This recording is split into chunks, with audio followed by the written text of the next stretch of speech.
Bienvenidos a esta plática de estrategia y políticas para el desarrollo sostenible.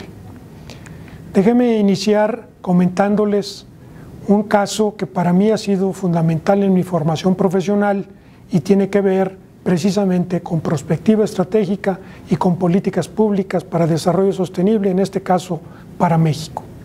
En 1950, México tenía 26 millones de habitantes. Para 1990, esta población se había triplicado y había llegado a 81 millones de habitantes. ¿A qué me refiero con esto? A que si, digamos, en 1960 hubiéramos tenido algunas técnicas de perspectiva estratégica aplicadas a ver qué tipos de problemas de política pública iba a enfrentar el país en los siguientes años, nos hubiéramos ahorrado muchos problemas y hubiéramos aumentado el bienestar de toda la sociedad. Si en 1960 hubiéramos estimado qué es lo que iba a pasar en términos de población para los siguientes 20 o 30 años, hubiéramos podido introducir dos variables que son importantes para su explicación. Una es la tasa de natalidad y la tasa de mortalidad. También, aunque en ese momento no tenía tanta importancia, la otra variable que interviene es migración y que la vamos a mencionar posteriormente. La tasa de natalidad se mantiene alta y constante durante estos 30 años, de 1960 a 1990, mientras que la tasa de mortalidad, que ya empezábamos a ver su reducción de 1960 a 1970, empieza a darnos una tasa de crecimiento de la población bastante alta, a tal grado que de 2% llegó a 3% y en algunos años llegó hasta 3.5% anual. Esto fue lo que generó una explosión de la población en México. Si hubiéramos hecho, repito, este análisis en 1960, hubiéramos encontrado que primero los niños que nacían en 1960, 6 años después, iban a tener necesidad de escuelas. Estos mismos niños, cuando llegaban a los 20 años, iban a demandar empleo. Y ya teníamos el inicio de una segunda generación en 1980 que tendría más hijos, puesto que esa tasa de natalidad se mantenía constante, no se reducía.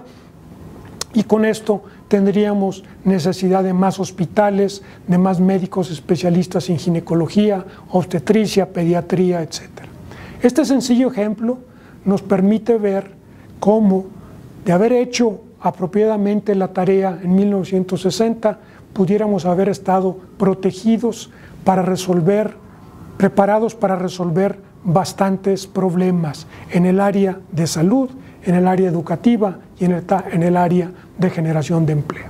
En fin, esto no se hizo, ya tenemos los 80 millones de habitantes en 1990 y si hubiéramos repetido este mismo ejercicio para 2010, ya teníamos un conocimiento más amplio de las técnicas para predecir el futuro, hubiéramos también resuelto varios problemas. ¿Qué pasó en estos 20 años, de 1990 a 2010? La tasa de natalidad empezó a decrecer, la tasa de mortalidad ya no se redujo más y el resultado fue una tasa de crecimiento de la población que empezó a disminuir con una migración creciente, en este caso ustedes los conocen, son los paisanos, millones de ellos que se fueron a Estados Unidos.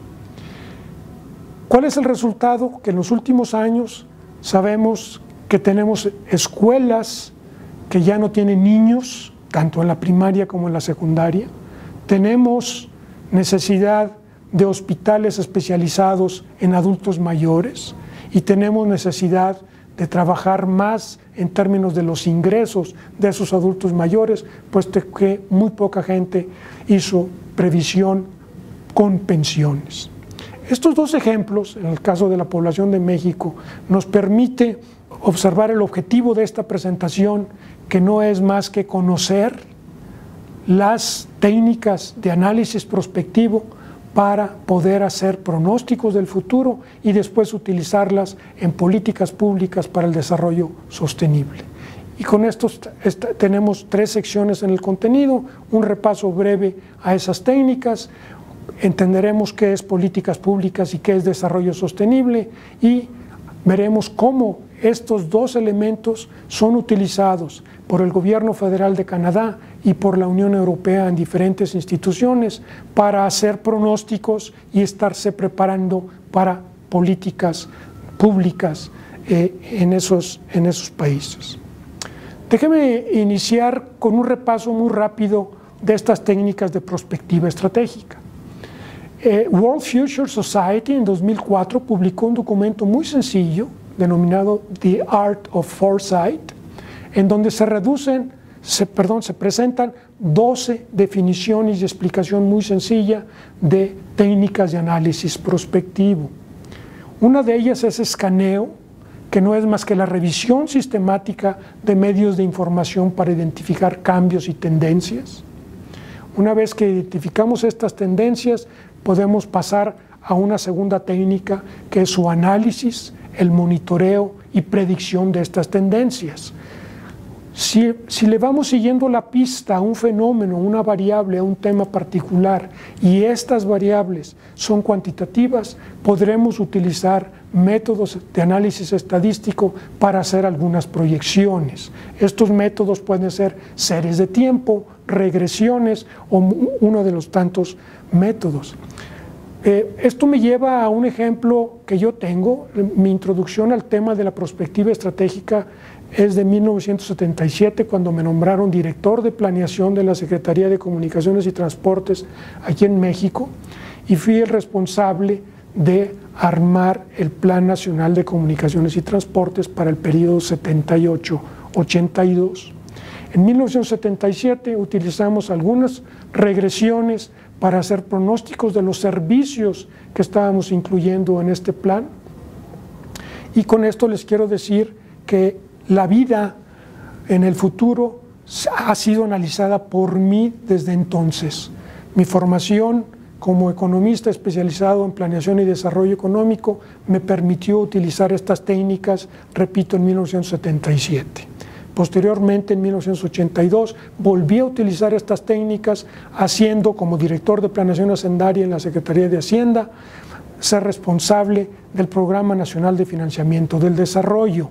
De manera que les puedo decir por mi experiencia que algunas de estas técnicas pueden ser utilizadas para la formulación de políticas públicas y para la formulación de políticas para el desarrollo sostenible.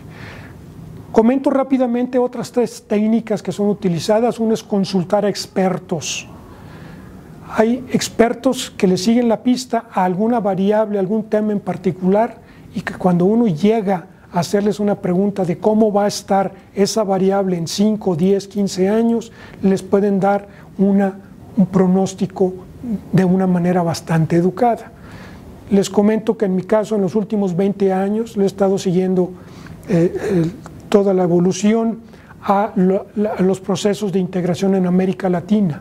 Si alguien en este momento me pregunta cómo va a estar la integración en América Latina en los próximos 10 años, seguramente que les puedo dar una explicación más o menos acertada de cómo va a estar la evolución de estos procesos de integración en los próximos 10 años. Otra técnica, con esto paso a la siguiente técnica, es el de juegos de simulación. Estos juegos de simulación ustedes los conocen a través de los videojuegos que seguramente algunos de ustedes han trabajado, se han divertido, y son juegos que permiten representar la dinámica de algo, de una sociedad, una batalla, de una población. En este caso, por ejemplo, juegos de guerra, puede hacerse una simulación completa y pensar qué es lo que va a conocer, qué es lo que va a pasar en los siguientes años con estas variables que se tienen identificadas. Hay otra técnica que es la construcción de modelos.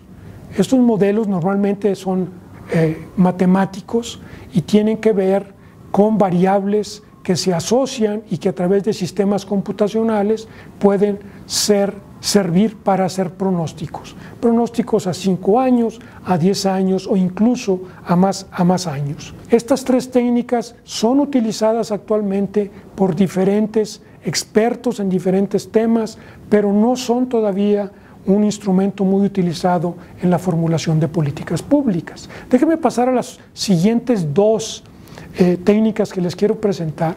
Una es denominada visioning, que significa imaginarnos el futuro, se plantean diferentes posibilidades y una vez que se revisa el pasado y el presente, se decide trabajar sobre un futuro particular. Se tiene una imagen y de esta imagen se desprenden una serie de metas y planes con acciones específicas que se pueden realizar. Y por último, les quiero comentar la técnica de desarrollo y análisis de escenarios. Es similar a la de la imagen del futuro, pero estos escenarios ya tienen elementos mucho más realistas y una vez que se conocen, se escoge alguno de esos escenarios y se escogen algunas variables, generalmente de política, para poder conocer los resultados del impacto de estas variables en todo el escenario. Les he presentado en esta primera sección de la presentación estas técnicas que pueden utilizarse a nivel personal, institucional o de países. Siento yo que es una buena introducción para el estudio del futuro que lo deben tener presente ustedes a lo largo de su vida profesional y a lo largo de su vida personal.